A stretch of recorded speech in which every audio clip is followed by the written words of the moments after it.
harita Sirawi nugas kalatih panca indrana ibu jauh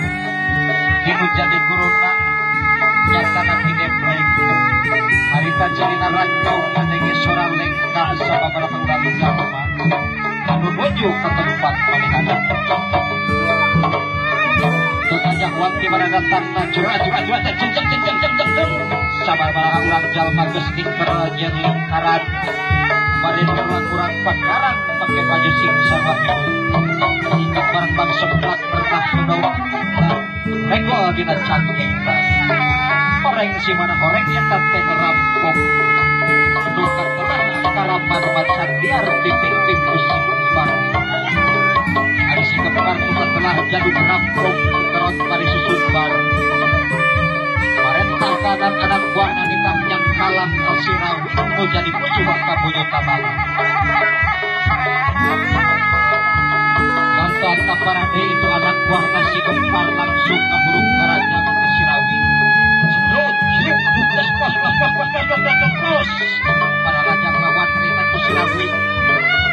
disingkahan bangun enteng keberatan para pak raja impang kenawakna geus disusuah tembus ku pada raja bisa terusna tapi orang kaya Sirawi tegalider manehna bangun hampang takeranan nyal gak lelep awakna dina jurus aku yang depak los tenggelan toncokan panalakung lawan dan saukur kehakan angin mengenang kana sasaran serau anak buah Sirawi kalayan anak buah si kempar kang serau deui jan gerakan nu saterusna pikeun jang kalah dari Sirawi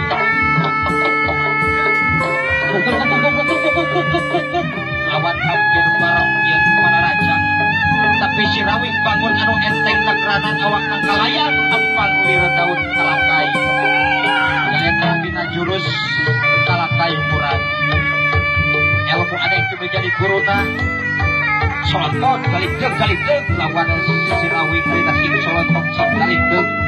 kabawa ku tanaga sorangan lawan harita Sirawi asa kesempatan dina jurus comot dage maneh ngagacupkeun sama baraha hiji tenggelan anu tengol pisan keuna kana lawan gas duka berangan kan tenggelan Sirawi kaega kembali nyorowok dadana napasna ngarasa gelap kecila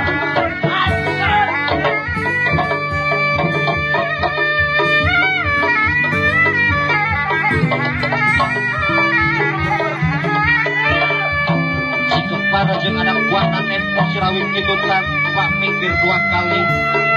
sok kepung ieu awakna Sirawi buk des sababaraha leugeun di aradu tapi ieu leugeun Sirawi anu gesang nu geus dilatih ku guruna